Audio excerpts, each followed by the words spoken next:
Okay, so now we're going to talk a little bit about the lob serve. So the lob serve, what are you trying to achieve with the lob serve? So firstly, the lob serve is called lob serve because you're lobbing it high up over someone's head, ideally. So this ball needs to be what I like to describe as having hang time. Okay, you want the ball to be going up nice and high off the front wall and hanging in the air and finishing into the back corners, into that side wall target that we discussed before.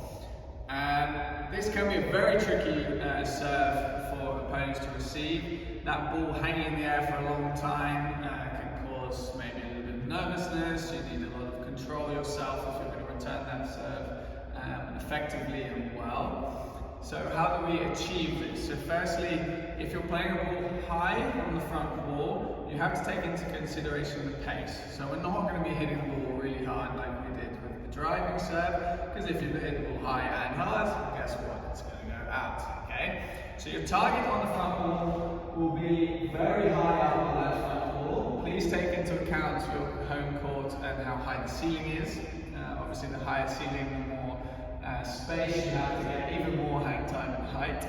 Okay, so we're aiming just left of the very highest point of the front wall, just below that very service line. Okay. Now I discussed about the 4-step pattern of the racket being ready, the small throw of the squash ball, the stepping with the leg, and then that follow-through swing. This is exactly the same for the lob serve as it was for the drive serve. Okay. The difference I would say on the lob serve now is we might take the ball slightly lower in the air, and we are really going to make sure that we get that racket face nice and open. Okay, those of you who have seen the grip video, you'll know about this open racket face. This will make you come underneath the ball and give lift and create that hang time that we need.